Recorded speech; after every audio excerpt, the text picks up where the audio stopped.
So you're telling me that you can treat and cure cancer, but you can't do it.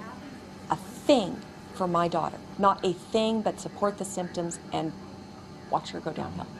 Diagnosed as a baby with an ultra-rare disease that affects only 60 people in Canada, 12-year-old Morgan McIntyre is literally 1 in a million. Which means that there's possibly 30 in Canada.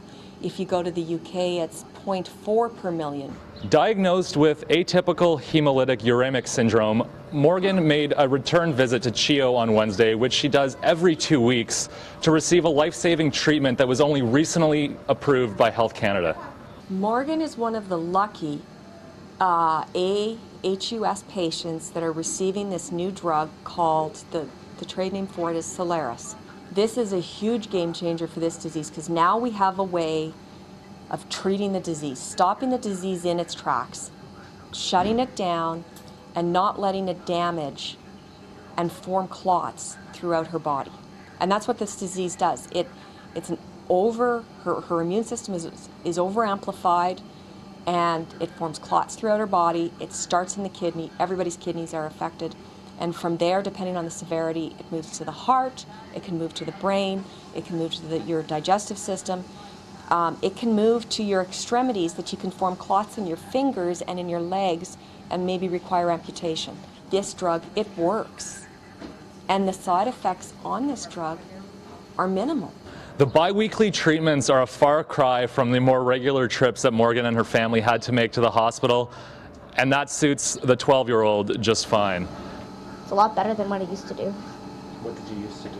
It was plasma every week for the whole day. So I get to go to school in the morning now, and I never used to before. The availability of the treatment has finally allowed Morgan's dad, Kevin, to sit back with pride on what his daughter has already accomplished and look forward to the things she plans to do in the future. To be honest with you, when this was first done and she was 3 or 4 years old, we weren't thinking of a future at all. We were just thinking of the moment and what we did at that time. And now we're looking forward to it. You know, she says she would like to be a vet. I'm very proud that she would want to do that. You know, anything she wants to do. You know, you're very proud. See her go. She shows her cattle, and she was just at a major show in Toronto, and she placed in the top 3 in Canada in her division. You know, there's different moments you have of how proud you are of her, of little things she does. The McIntyres hope that shining more light on this very rare disease will help other families avoid the decade of unknowns and terrifying sleepless nights that the McIntyres have gone through. Chris Hoffley, Ottawa Sun.